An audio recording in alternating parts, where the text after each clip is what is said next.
ঝালকাঠির রাজাপুরে বিএনপির চেয়ারপারসন ও 3 বারের সাবেক প্রধানমন্ত্রী দেশনেত্রী বেগম খালেদা জিয়ার আশু রোগ মুক্তি কামনায় অনুষ্ঠিত হয়েছে কোরআন খতম ও দোয়া মাহফিল।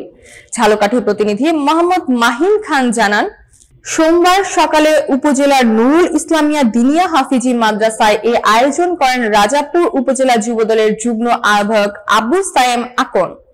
স্থানীয় নেতাকর্মীরা জানান, এবছর তিনি জন্মদিন উপলক্ষে কেক না কেটে ভিন্নভাবে দিনটি পালন করেছেন।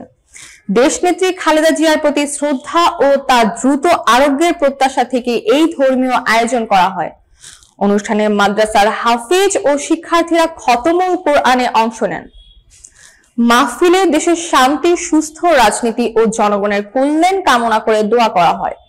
পাশাপাশি বেগম জিয়ার শারীরিক অবস্থা দ্রুত উন্নতি ও তিনি যেন শিগগিরই সুস্থ হয়ে ফিরে আসেন এই মোনাজাতে বিশেষভাবে প্রার্থনা জানানো হয়। স্থানীয় বিএনপি ও অঙ্গ সংগঠনের নেতাকর্মীদের উপস্থিতিতে পুরো অনুষ্ঠানটি শান্তিপূর্ণ পরিবেশে সম্পন্ন হয়। প্রায় 1.5 মিনিটের এই অনুষ্ঠানে এলাকার সাধারণ মানুষও অংশ নেন এবং দেশনেত্রীর প্রতি সমবেদনা ও দোয়া জানান।